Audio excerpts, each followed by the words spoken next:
ఈ వీడియో నిండా స్పాయిలర్స్ ఉంటాయి. సో మీరు మూవీ చూసుండకపోతే ప్లీజ్ స్కిప్ దిస్ వీడియో. నిర్మోహమాటంగా ఈ వీడియో స్కిప్ కొట్టేసేయండి. ఈ వీడియో మీకోసం కాదు. 1-2 కాదు, చాలానే డిస్కస్ చేద్దాం స్పాయిలర్స్తో. So please avoid. ఇంకా స్టార్ట్ చేసేద్దామా? ఫస్ట్ క్వశ్చన్ వచ్చేసి, ఈ మూవీకి సాహో మూవీకి లింక్ ఉందా అంటే, నిన్ననే డివివి ఒక ట్వీట్ వేసారు, సుధీర్ సినిమాటిక్ యూనివర్స్ అని చెప్పి. కావాలంటే కింద ట్వీట్ చూసుకోండి. ఈ మూవీకి సాహో మూవీకి లింక్ ఉంది. బట్ ఇక్కడ పాయింట్ ఏంటంటే, అది ఎంతవరకు ప్రాపర్గా కుదిరింది. బలవంతంగా ఇరికిచ్చిర్రా, లేదంటే బాగానే మంచి నీట్గా సెట్ అయిపోయిందా అంటే ఘోరంగా ఇరికిచ్చిరని. అస్సలు అంటే అస్సలు బాగాలేదు. ఫ్యాన్స్ థియేటర్లో చూసినంతసేపు, ఈవెన్ ఆడియన్స్లో చూసినంతసేపు భలే ఉంటుంది. నీ అమ్మ ఏంట్రా ఇది అనిపిస్తుంది. కానీ మూవీ మొత్తం అయినాక బయటకు వెళ్ళి చూస్తే అసలు సాహోకి దీనికి కనెక్షన్ ఏంద్రా అని చూస్తే సింపుల్ అండి. జాకీ ష్రాఫ్ వస్తాడు, వాళ్ళ కొడుకుని చూపిస్తాడు సాహో అని చెప్పి బాయ్ బాయ్ అంతే. అంటే అసలు ఈ మూవీలో ఆ సీన్ లేకపోయినా ఈ స్టోరీకి 1% అంటే 1% కూడా ఫరక్ పడది. ఎందుకు తీసుకొచ్చారు అంటే జస్ట్ హైప్ కోసం. అంటే ఒక వరల్డ్ బిల్డ్ చేసినాం, వాజీ ఇంపోర్ట్స్ ఎక్స్పోర్ట్ అని చెప్పి తీసుకొచ్చినాం. జస్ట్ ఆ హైప్ కోసం మాత్రమే పట్టుకొచ్చినాం. ఇఫ్ నాట్ అసలు ఈ మూవీకి సాహోకి సంబంధం అవసరం లేనే లేదు. మేబీ ఈ లింక్ అనేది పనికొస్తే నెక్స్ట్ మూవీస్ పనికి రావచ్చేమో, కానీ ఈ మూవీ వరకు అయితే, ఓజీ వరకు అయితే అసలు సంబంధమే లేదు. వస్తే సాహో 2 కానీ ఓజీ 2 కానీ ఏమైనా వస్తే, బై ఛాన్స్ వస్తే అప్పుడు ఓకే, ఒక వరల్డ్ క్రియేట్ చేసినాం, లింక్స్ ఉన్నాయని చెప్పుకోవచ్చు. బట్ ఈ మూవీ వరకు మాత్రం నో ఎక్స్పెక్టేషన్స్. ప్లీజ్ ఎక్స్పెక్టేషన్స్ పెట్టుకోకండి. ఇంటర్నెట్లో పిచ్చి పిచ్చి వస్తున్నాయి, ప్రభాస్ అని చెప్పి, సాహో అని చెప్పి, అకీరా అని చెప్పి. అస్సలు నమ్మకండి.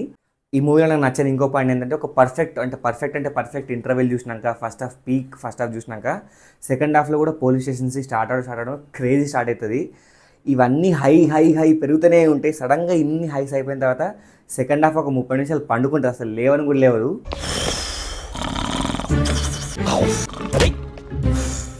లిటరల్గా ఈ అరగంట మాత్రం ఈ అర్జున్ దాస్ బ్యాక్ స్టోరీ, మన శ్రేయ రెడ్డి, ప్రకాష్ రాజ్ వీళ్ళ మధ్య scenes, Pawan Kalyan emotional scenes start చేస్తారు, ఆ సీన్స్ కానీ ఇవన్నీ కలిపి ఒక అరగంట మనకి బోర్ వస్తుంది. కొంచెం ఈ అమ్మాయి ఏంట్రా బై ఛాన్స్ పంజాలాగా మళ్ళీ బాలులాగా సినిమా మిగిలిపోతుందా, first half crazy second half lazy అన్నట్టు అనుకుంటాం, కానీ మళ్ళీ క్లైమాక్స్లో లేస్తుంది. సో ఈ హాఫ్ అన్ అవర్ మాత్రం మీరు బేర్ చేయాల్సిందే. మీకు బీభత్సమైన డ్రామా వర్కౌట్ అవుతుంది, నేను డ్రామా చూడగలుగుతా అనుకుంటే మాత్రమే యూ కెన్ బేర్. నాకైతే బోర్ కొట్టింది ఒక హాఫ్ అన్ అవర్, భయం వేసింది, ఇది కూడా పోతుందేమో అనిపించింది. బట్ క్లైమాక్స్ నిలబెట్టేసింది. నాకు మెయిన్గా ఎక్కడ డిస్కనెక్ట్ అయిందంటే ఇమ్రాన్ హష్మీ క్యారెక్టర్ అండి. బికాస్ స్టార్టింగ్ నుంచి లేపుతూనే ఉంటారు. ఆయన పవర్ఫుల్ యాక్టింగ్ కూడా, డైలాగ్ అన్నీ బాగానే పర్ఫెక్ట్ సెట్ అయిపోయినాయి. ఆయన కూడా చాలా వైలెంట్గా అనిపిస్తాడు. సెకండ్ హాఫ్లో ఈవెన్ పవన్ కళ్యాణ్ ఒక దగ్గర డామినేట్ చేసేస్తుండేమో అనిపిస్తుంది.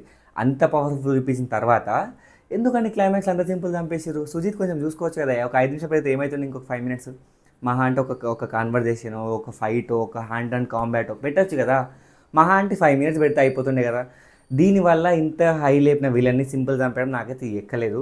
ఇక్కడ మాత్రం నేను డిసప్పాయింట్ అయినా. ఈ మూవీ ఇంతగానో లేవడానికి మెయిన్ కారణం వచ్చేసి మన Thaman.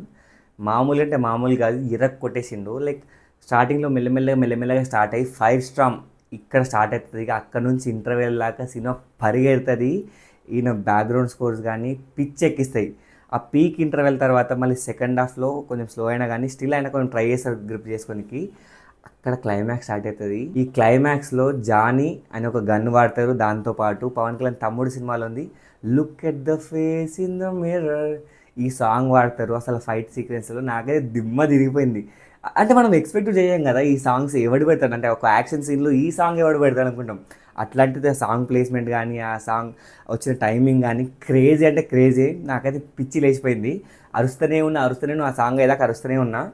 Perfect homage to Pawan Kalyan previous movies. Johnny కానీ, ఈ తమ్ముడు కానీ, మళ్ళీ ఇంకొక ఆయన ఒక ఫోటో వాడారు, ఆ ఫోటో కానీ లైక్ ఒక ఫ్యాన్ బాయ్ అనుకుంటే ఎంత చేయగలుగుతారో అంత వేసింది సుజీత్ సినిమాలో. క్లైమాక్స్లో ఒక విధ్వంసం ఉంటుంది. లిటరల్గా వషీ అన్నట్టు పవన్ కళ్యాణ్ స్టార్ట్ చేస్తాడు. అక్కడి నుంచి మామూలు గూజ్బంప్స్ కాదు. లిటరల్గా ఆ పవన్ కళ్యాణ్ స్క్రీన్ ప్రజెన్స్ కానీ, ఆయన స్వాగ్ కానీ, ఆయన చెప్పే వోకల్స్ కానీ, ఆ సమురాయ్ సీక్వెన్సెస్ కానీ నాకైతే దిమ్మ తిరిగిపోయింది. ఇట్లా మెల్ల నా బాడీలోకి వెళ్ళి సోల్ ఇట్లా బయటకు వెళ్ళిపోతూనే ఉంది. ఒక స్టార్ని ఎంత బాగా హ్యాండిల్ చేయాలో అంత బాగా హ్యాండిల్ చేసింది సుజిత్. ఇన్ఫ్యాక్ట్ కొంతమంది డైరెక్టర్ చూసి నేర్చుకోవాలి, ఒక స్టార్ని ఇంత బాగా హ్యాండిల్ చేయగలుగుతామా అని చెప్పి, ఒక స్టార్ని ఈ లెవెల్లో చూపించగలుగుతామా అని చెప్పి.